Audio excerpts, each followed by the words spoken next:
ضروری ہے کہ دشمن حملہ کریں گا. یہاں پہلا خوف کا معاملہ ہے. والجوع بھوک, ایسی بھوک کہ جنگ اور جدال میں صحابہ کتنے بھوکے رہے. اور اس سے پہلے مکی اگر دور لے لے تو 3 سال تک جو ہے صحابہ ایسے رہے کہ پتے جلا کر کھائے, چمڑے کی چیزیں جلا کر کھاتے تھے اور پانی پیتے تھے. بھوک مٹانے کا یہ ان کا طریقہ تھا. تو بھوک سے آزمائے گئے وہ لوگ, پیچھے نہیں ہٹے. لیکن جنگ خندق کے واقعات آپ کو یاد ہے, کسی نے 1 پتھر باندھے ہوئے تو کسی نے 2 پتھر باندھے ہوئے. ایک نبی اکرم صلی اللہ علیہ وسلم ایک صحابی کہ اللہ کے رسول میں نے 2 پتھر باندھے, بھوک اتنی زیادہ ہے, پیٹ آتے آواز کرتی ہے, تکلیف دیتی ہے, پتھر باندھنے سے تھوڑا اطمینان ہوتا ہے, اس کو ٹائٹ کر لینے سے, تو پتھر باندھنے سے تھوڑا وہ ہوتا ہے. تو آپ نے اپنا اٹھا کر کپڑا بتایا, میں نے 3 باندھے, کیا کر سکتے ہیں, بس تو 3 ہے, تم 2 کی اور 1 کی کمپلینس لا. میں نے 3, مطلب بھوک کی شدت, پیٹ اتنا اندر چلے گیا.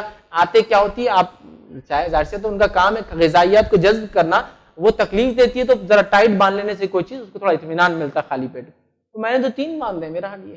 تو وہ بھوک اور مال اور جان اور پھلوں کی کمی سے ہم تمہیں آزمائیں. تو اگر اس کے فیزز کو لے لے اس آیت کی 1 2 3 4 5, تو ہم تو پہلے ہی فیز میں اللہ رحم کرے وہ خوف والی کیفیت میں صاف ہو گئے. صرف سب کو ڈر ہے کہ ہم ایمان والے ہیں تو فلاح ہو رہا ہے, جبکہ وہ آپ کے ایمان کی وجہ سے نہیں, صرف آپ کے شک کی وجہ سے وہ آزمائشوں میں ہم مبتلا ہے. ایمان کی وجہ سے بہت کم لوگ آزمائے جاتے ہیں. آج یاد رکھیں, اس لیے کہ ہمارا ایمان بھی اتنا پختہ کہاں ہے, تو اللہ تعالیٰ بھی انسان کے ایمان کے اعتبار سے اس کو آزماتا رہتا ہے. سمجھ رہے ہیں بات؟ تو اللہ سبحانہ تعالیٰ کہہ رہا ہے کیا تم یہ سوچتے ہو کہ خالی ایمان کا دعویٰ کرنے سے تم چلے جاؤ گے جنت میں؟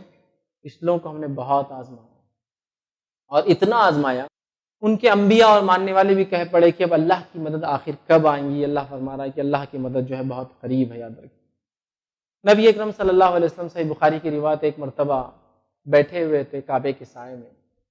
صحابہ اور کہ اللہ کے رسول آپ بد دعا کر دیجئے اس قوم کے لیے, مشرکین مکہ کے لیے بہت تکلیفیں دے رہے ہیں. پچھلی قوموں کے واقعات آ رہے تھے, انبیاء بد دعا کر دیتے تھے جب حجت قائم ہو جاتی تھی.